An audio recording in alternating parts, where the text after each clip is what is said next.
7 horses, $26 million in earnings between them. We have a Kentucky Derby winner, a Breeders' Cup Classic winner, a Dubai World Cup winner, and a horse from the legendary Wayne Lucas. This is your 2025 Stephen Foster, a 1.125 distance at Churchill Downs. Now let me tell you, incredibly difficult race to handicap. Many of these horses are so evenly stacked, but facts and figures are going to give you the winning edge. I give you the stats, you make the picks. Hi, it's Maura from Trifecta and a little bit extra, and we're going to go through all 7 runners in the Stephen Foster. But first, since I did mention Wayne Lucas, I do want to pay a small tribute since he has decided to retire due to health issues. Mr. Lucas, you are a king in this sport. Not only did you bring us legends on the track, you just by being you was an incredible role model. I mean, I went up to you at Saratoga. I was nervous as all get out because you're Wayne Lucas. And you were so kind and generous with your time. And you gave me a picture I will never forget. So thank you for everything you've done for the sport. You have left an indelible mark, and we will all be forever grateful to you for everything you've done. Now, on to the Stephen Foster. We're going to start with some angles. Of course I have angles for you. I've looked back over the last 15 runnings of the Stephen Foster, and here's what I found. Tactical speed is king. 8 out of the last 15 runners were within 2 to 2.5 lengths from the leader at the half pole, and 3 gate to wire. That means it's very difficult for closers to win. I know what you're thinking. What about Sierra Leone? He's a closer and one of our favorites. Well, we're going to cover him in just a bit. The second thing, horse for course. Horses that really love Churchill Downs do really well in this race. Calling Mystik Dan. And third, experience at this distance is a key, and there's only one horse, and unfortunately, it's Wayne Lucas's horse, Ashcroft, the number 7, who doesn't have experience running at this distance. Coming out of post position 1, we have First Mission. This is Team Brad Cox and Luis Saez, and together they have a 29% win rate. Now, Luis Saez has been on this horse before, but we have to go all the way back to early 2024 and 2023. This horse has 12 starts, 6 wins, 2 places in 1 show, and a very classy horse indeed. 9 of his 12 starts, graded stakes races, and he gets 4 wins in graded stakes. The one thing I don't like, he doesn't do well in G1 races, and this is a G1 race. Let's look at some of those G1 races. In 2024 in the Pegasus World Cup, he came in 9th. Then he comes to the Stephen Foster this race last year, and unfortunately comes in 4th. In the 2024 Whitney, he came in 7th. His best performance in 2024 was the G2 Ali Sheba. This track, but going 1.16 distance. It was a sloppy track that day. He stalked the leaders from the inside. He draws out wide, makes a bid, draws off, and wins by 4 lengths and earns a 106 buyer. After the Ali Sheba, he comes here for the Stephen Foster, and as I mentioned, really wasn't his race that day. He did set the pace. He was in the lead for most of the race, but he gave way and finishes 4th with a 96 buyer. Then he goes to the Whitney at Saratoga, and in that race, 1.125, it was a muddy track. He broke into Warrior Johnny. He chased, but could only come in 7th with a 93 buyer. He gets some rest, and here comes 2025, and he's 5 and puts up 2 very strong performances. In February, in the G3 Razorback, a 1.16 at Oaklawn Park, he stalked the pace from the inside. He draws out wide. He tries to close that gap. Can't. Comes in 3rd. But a 102 buyer. Then in April, it's the G2 Oaklawn Handicap, a 1.125 distance. This distance, he stalks the pace. It's a super hot pace, 22 and change. 46 and change. Skippylongstocking, who's also in this race, was dueling it out with Banishing. But down the stretch, here comes First Mission. He splits Skippylongstocking and Banishing, draws clear, gets the lead, and wins with a 109 buyer. He could be a very interesting play if he remains tactical. Now, in the Oaklawn Handicap, he was only a length and a fourth off of the leaders at the half pole. But his prior races, he was way too far back. So if he brings back his game that he showed us in the Oaklawn Handicap, a very interesting play. And 109 buyer, that's the second highest buyer in the field. Now, the one thing I didn't like was the fact he has not won a G1. But First Mission as a 5-year-old, are we seeing a very different horse? If you look at his workouts, 59 and change, none too shabby. He is in tip-top form. Coming out of post position 2, we have Mindframe. Mindframe is trained by Todd Pletcher and will be ridden by Irad Ortiz Jr. And he has been on this horse for every single start. 6 starts, 4 wins, and 2 places, always on the board.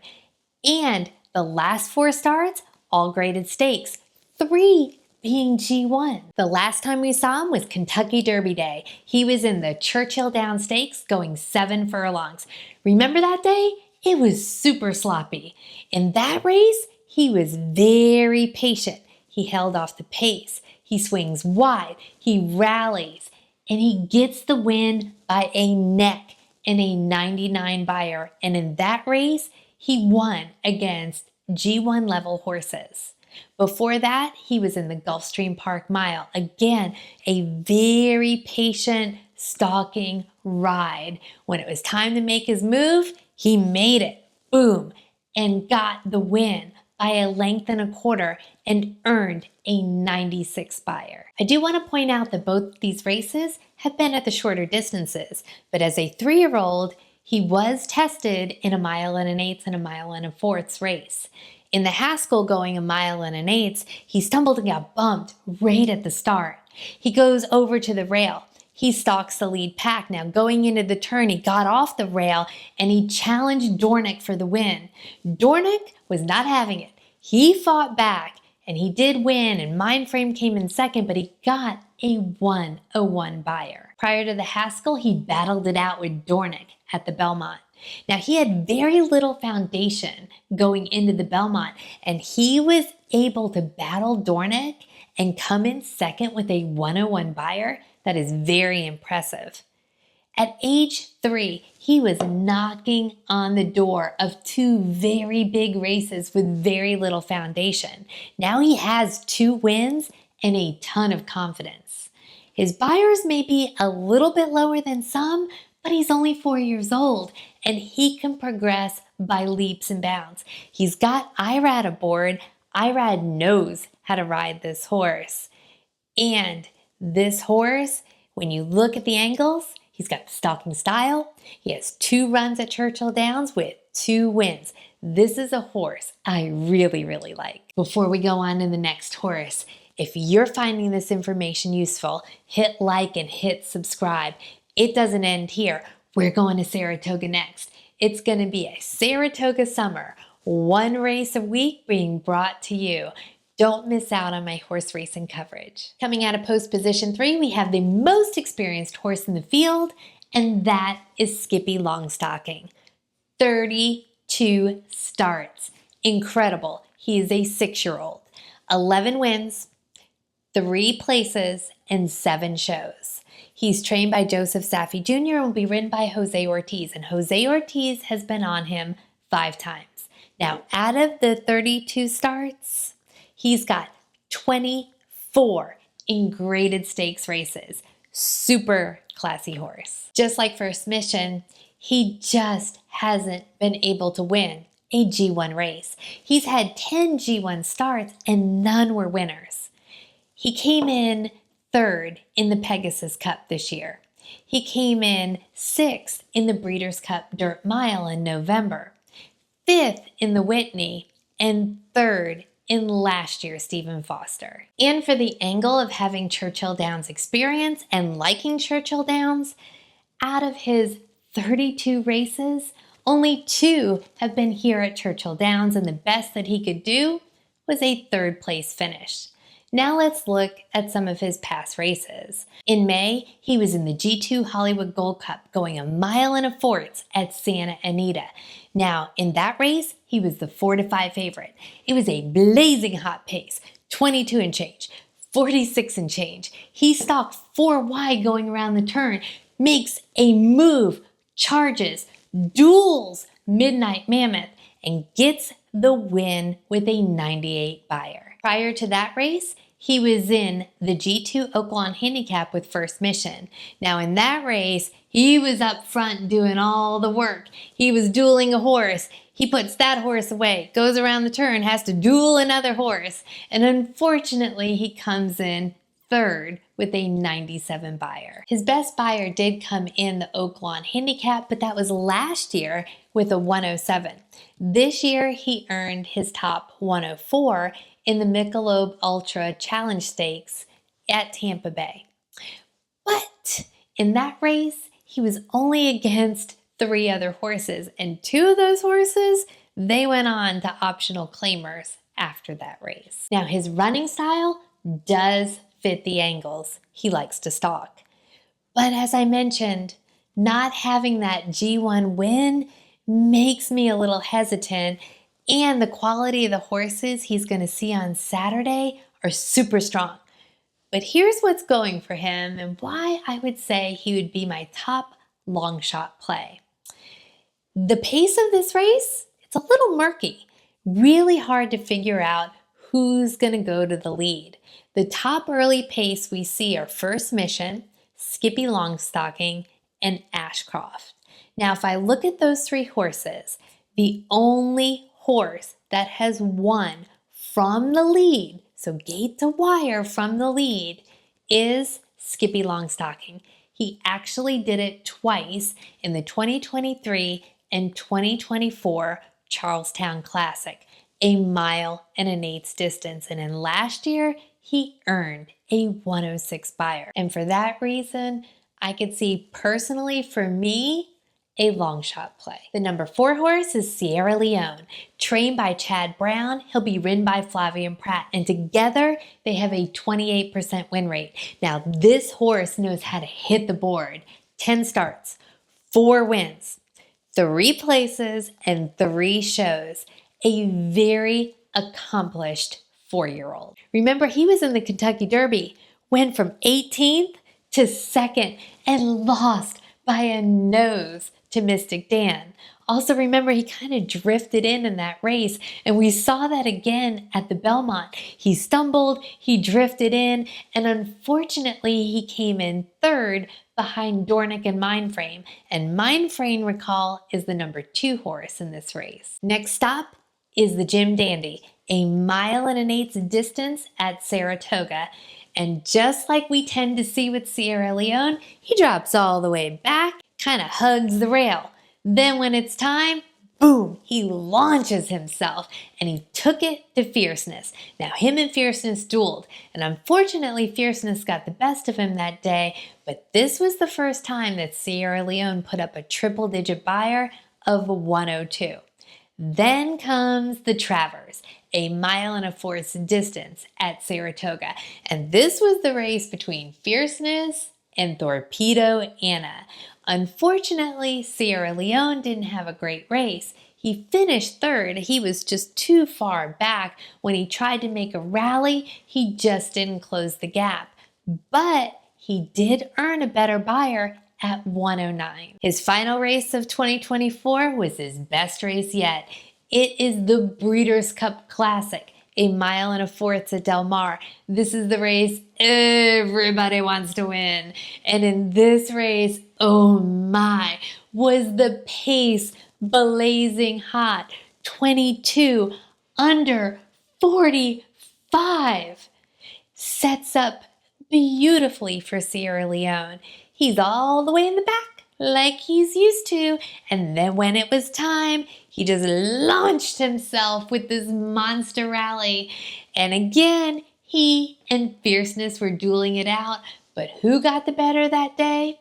Sierra Leone wins with a 112 buyer. After that, he gets much needed rest. Now, he was supposed to go in February to the Saudi Cup, the $20 million Saudi Cup, but he had a foot abscess.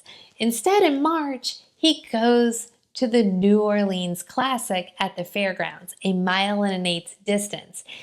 In a field of 5, he only came in third.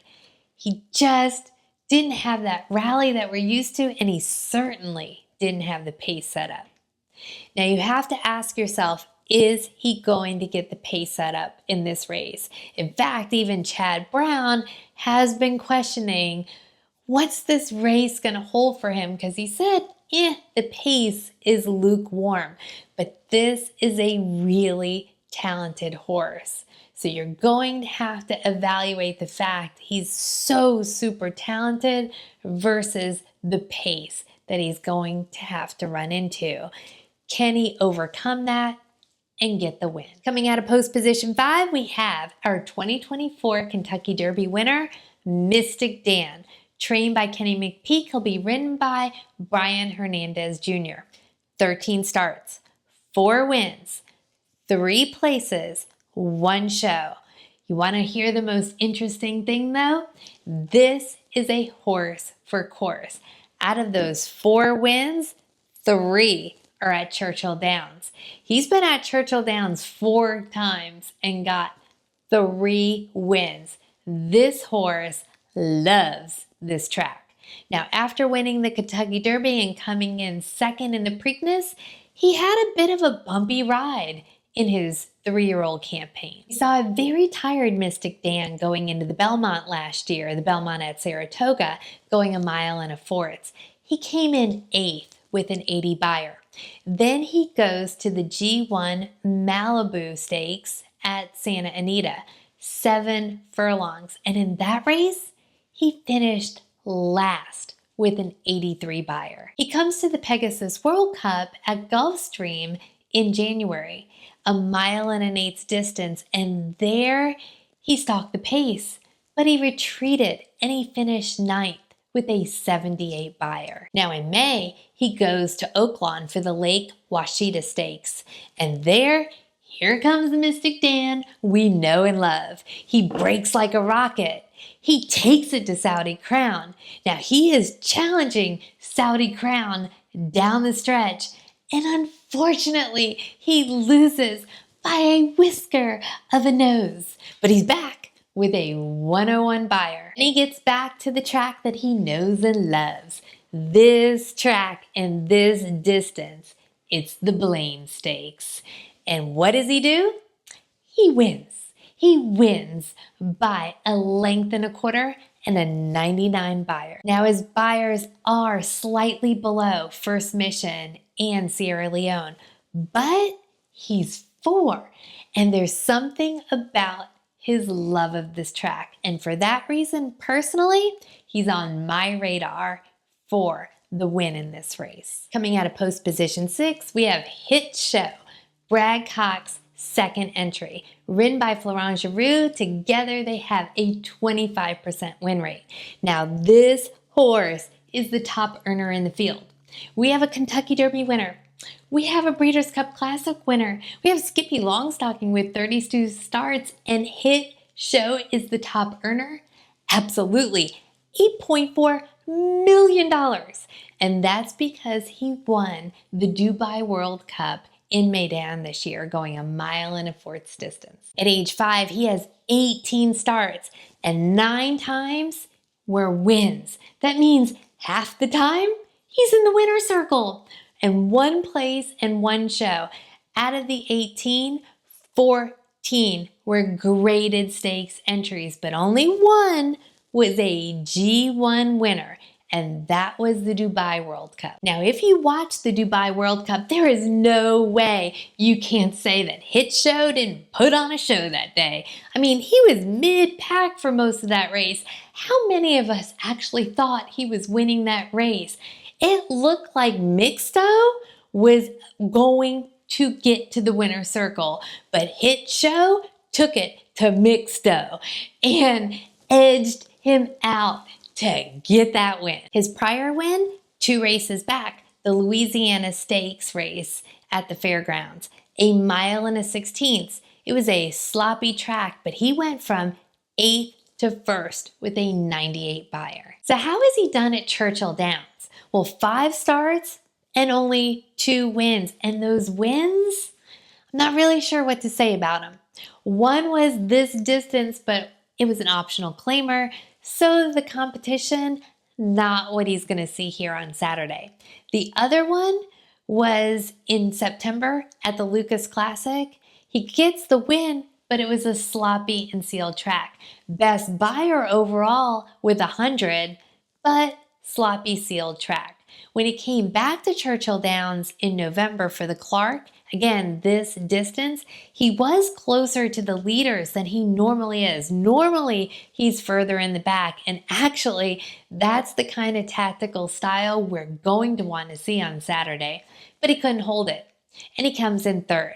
Actually, he drifted, and he was disqualified and placed in 5th. So will Hit Show bring the show on Saturday? I'm just really not all that sure. I'm confused about his running style. Sometimes he's 5 to 6 lengths from the leaders, and if we see that on Saturday, he will need pace to run into, like Sierra Leone. But sometimes he's more up front. I'm also hesitant because his performances at Churchill Downs really haven't wowed me, and his top buyer came on a sloppy sealed track. The number 7 horse is Ashcroft, and I'm sure everybody's going to be cheering this horse on Saturday. He's trained by the legendary D. Wayne Lucas and will be ridden by Julian Leparoux. 12 starts, 2 wins, and 1 place. Now he is the longest shot on the board with morning line odds of 30 to 1. It took him 8 tries to break his maiden, but when he did, it was at Santa Anita going 1 mile. His next win came in his very next race, an optional claimer race, also 1 mile at Santa Anita, and he earned his best buyer of a 94. His next 3 races are stakes races. He goes into the G2 Lafitte Pincay going 1 mile and 1/16, and in that race he comes in 5th with an 82 buyer. Next stop is the G3 Commonwealth at Keeneland, 7 furlongs, again 5th with an 81 buyer. And the last time we saw him was in the Knicks Go on Derby Day on a very sloppy track going 1 mile. He comes in 6th with a 79 buyer. Now he doesn't really have the speed, he doesn't really have the class, and he's lacking any experience at this distance. But when we want to see him win it for the coach. Now it's your turn. Drop me a comment below. Tell me, who do you like in the Stephen Foster? Hit like and hit subscribe. We're going on to Saratoga next. It's going to be a fun Saratoga summer. 1 race a week. I'll be here from you. I hope you all sashay away with your money. Until next time, cheers.